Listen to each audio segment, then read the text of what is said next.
ओम नमो भगवते वासुदेवाय। आप सभी का एक बार फिर से आपके अपने YouTube चैनल पर हार्दिक स्वागत है। इससे पहले का अध्याय सुनने के लिए और कमेंट्स करने के लिए आप सभी को बहुत बहुत धन्यवाद। आज आप सभी पुरुषोत्तम मास महात्म्य का यानी अधिक मास महात्म्य का दूसरा अध्याय सुनेंगे। इससे पहले मैं आप सभी को बता दूं कि हमारे चैनल पर अब तक सावन मास महात्म्य के जो भी अध्याय आपने सुने उससे आगे के अध्याय अब आप अधिक मास समाप्त होने के बाद ही सुन सकेंगे। और हमारे इस चैनल पर शिव महापुराण कथाएं भी सुनाई जा रही हैं। अगर आपने इन कथाओं को नहीं सुना है तो आप सभी से विनम्र अनुरोध है कि आप इन कथाओं को भी जरूर सुनिएगा। आप में से बहुत कम श्रोतागण ही शुरू से लेकर अंतिम अध्याय तक सुन पाते हैं।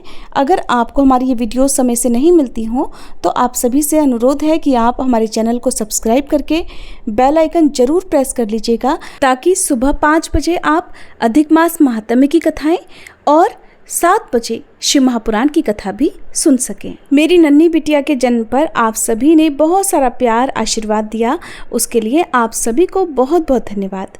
अब रसपान कीजिए आज की कथा का। इससे पहले के अध्याय में आपने जाना था कि शौनक आदि 88,000 ऋषियों से पूजित होने के बाद श्री सुखदेव जी जब आसन पर विराजमान हो गए, तब उसके बाद जो कुछ भी हुआ उसका वृतांत अब आप सभी सुनिए। शौनक आदि 88,000 ऋषियों के पूछने पर श्री सूत जी बोले, राजा परीक्षित के पूछने पर भगवान शुक द्वारा कथित परम पुण्यप्रद श्रीमद् भागवत सुखदेव जी के प्रसाद से सुनकर और उसके बाद राजा का मोक्ष भी देखकर अब यहाँ यज्ञ करने को तत्पर ब्राह्मणों को देखने के लिए मैं आया हूँ, और यहाँ यज्ञ में दीक्षा लिए हुए ब्राह्मणों का दर्शन कर मैं कृतार्थ हो गया।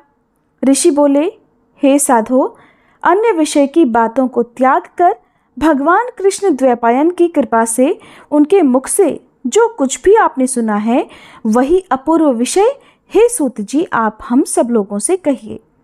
हे महाभाग, संसार में जिससे परे कोई सार नहीं है, ऐसी मन को प्रसन्न करने वाली और जो सुधा से भी अधिकतर हितकर है, ऐसी पुण्य कथा हम लोगों को सुनाइए। तब सूत जी बोले, विलोम अर्थात ब्राह्मण के चरु अर्थात खीर में क्षत्रिय का चरु मिल जाने से उत्पन्न होने पर भी मैं धन्य हूँ, जो श्रेष्ठ पुरुष भी आप लोग मुझसे पूछ रहे हैं।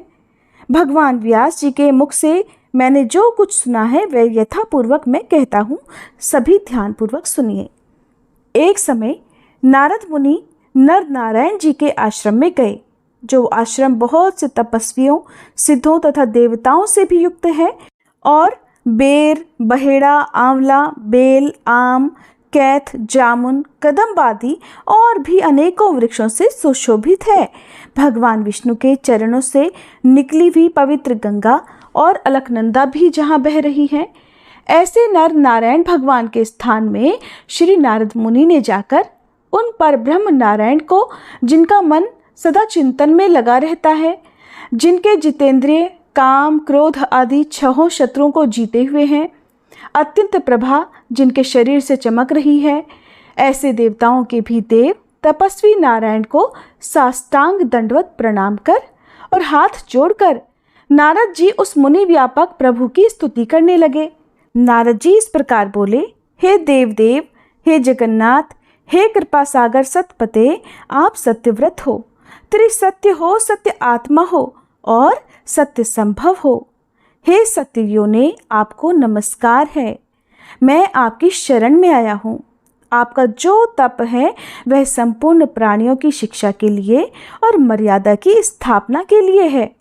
अगर आप तपस्या ना करें तो जैसे कलयुग में एक के पाप करने से सारी पृथ्वी डूबती है, वैसे ही एक के पुण्य करने से सारी पृथ्वी तर जाती है, इसमें तनिक भी संदेह नहीं है।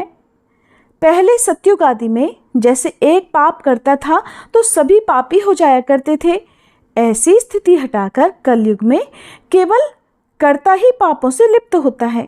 ये तो आपके तप की ही स्थिति है। हे भगवान, कलयुग में जितने प्राणी हैं सभी विषयों में आ सकते हैं। जिनका मन स्त्री पुत्र घर में लगा है, ऐसे प्राणियों का हित करने वाला जो हो और मेरा भी थोड़ा सा कल्याण हो, ऐसा विषय विचार कर केवल आप ही कहने के योग्य हैं। वही आपके मुख से सुनने की इच्छा से मैं ब्रह्मलोक से यहाँ आया हूँ। आप ही उपकार प्रिय श्री विष्णु हैं, ऐसा वेदों में वर्णित है। इसलिए लोकोपकार के लिए कथा का सार इस समय आप सुनाइए, जिसके सुनने मात्र से निर्भय मोक्ष पद को प्राप्त करते हैं। इस प्रकार देवर्षि नारद के वचन सुनकर भगवान ऋषि आनंद से खिलखिला उठे और फिर भुवन को पवित्र करने वाली पुण्यमय कथा आरंभ कर दी। श्री नारायण बोले, हे नारद, गोपों की स्त्रियों के मुख कमल के भ्रमर, रास के ईश्वर, रसिकों के आभरण, वृंदावन बिहारी, व्रज के पति आदि पुरुष भगवान की पुण्य कथा को कहता हूँ, जो निमेष मात्र समय में जगत को उत्पन्न करने वाले हैं। उनके कर्मों को हे वत्स इस पृथ्वी पर भला कौन वर्णन कर सकता है। हे नारद मुने, आप भी भगवान के चरित्र का सरस सार जानते ही हैं और ये भी जानते हैं कि भगवत चरित्र वाणी द्वारा कहा जा ही नहीं सकता। फिर भी अद्भुत पुरुषोत्तम महात्म्य आदर से कहते हैं। ये पुरुषोत्तम महात्म्य दरिद्रता और वैधव्य का नाश करने वाला, यश प्रदान करने वाला और सत्पुत्र तथा मोक्ष को देने वाला है, इसलिए शीघ्र ही इसका प्रयोग करना चाहिए। नारद जी बोले, हे मुने, पुरुषोत्तम नामक कौन देवता है, उनका महात्म्य क्या है और ये अद्भुत सा प्रतीत होता है, इसलिए आप मुझसे विस्तार पूर्वक कहिए। सूत जी बोले, श्री नारद जी के वचन सुनकर नारायण क्षण मात्र पुरुषोत्तम में अच्छी तरह मन लगाकर इस प्रकार बोले, पुरुषोत्तम, ये मास का नाम जो पड़ा है वह भी कारण से युक्त है। पुरुषोत्तम मास के स्वामी दयासागर पुरुषोत्तम अर्थात श्री विष्णु ही हैं, इसलिए ऋषिगण इसको पुरुषोत्तम मास कहते हैं। पुरुषोत्तम मास के व्रत करने से भगवान पुरुषोत्तम प्रसन्न हो जाते हैं। नारद जी बोले, चैत्र आदि मास जो हैं वो अपने अपने स्वामी देवताओं से युक्त हैं, ऐसा मैंने सुना है, किंतु हे भगवान, उनके बीच में पुरुषोत्तम मास का नाम तो मैंने कभी नहीं सुना। पुरुषोत्तम मास कौन है और पुरुषोत्तम मास के स्वामी कृपा के निधि पुरुषोत्तम कैसे हुए? हे कृपा निधे, यह आप मुझसे कहिए। इस मास का स्वरूप विधान के सहित हे प्रभु मुझसे वर्णन करिए। हे सतपते, इस मास में क्या करना, कैसे स्नान करना, क्या दान करना, इस मास का जप पूजा उपवास आदि क्या साधन है, सब कुछ कहिए। इस मास के विधान से कौन से देवता प्रसन्न होते हैं और क्या फल प्रदान करते हैं, इसके अलावा और जो कुछ भी तथ्य हो हे तपोधन वह विस्तार पूर्वक बताइए। साधु दीनों के ऊपर कृपा करने वाले होते हैं, वे तो बिना पूछे कृपा करके सदुपदेश दे ही दिया करते हैं।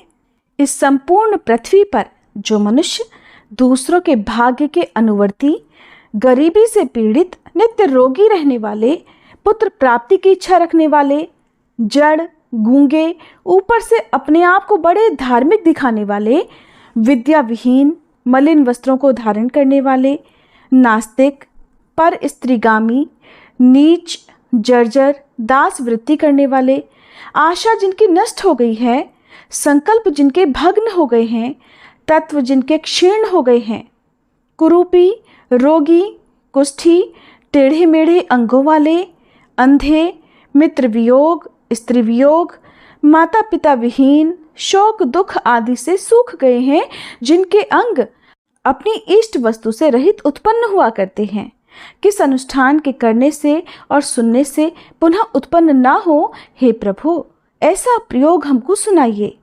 वैधव्य, बंध्यादोष, अंगहीनता, दुष्ट व्याधियाँ, रक्तपित्त आदि, मिर्गी, राजयक्ष्मा आदि जो भी दोष हैं, इन दोषों से दुखी मनुष्यों को देखकर हे जगन्नाथ मैं बहुत दुखी हूँ, इसलिए मेरे ऊपर दया करके हे ब्राह्मण मेरे मन को प्रसन्न करने वाले विषय को विस्तार पूर्वक बताइए। हे प्रभु आप सर्वज्ञ हैं, अंतर्यामी हैं, सभी तत्वों के आयतन हैं। सूत जी बोले, इस प्रकार देवर्षि नारद के परोपकारी मधुर वचनों को सुनकर देव नारायण चंद्रमा की तरह शांत महामुनि नारद से नए मेघ के समान गंभीर वचनों में बोले और उन्होंने जो कुछ भी नारद जी से बताया उसका वृतांत आप सभी अगले अध्याय में सुनिएगा। उम्मीद है आज आपने हमारे चैनल पर शिव महापुराण की कथा भी सुनी होगी और अगर ये वीडियो आपको पसंद आई हो तो वीडियो को लाइक करना बिल्कुल मत भूलिएगा।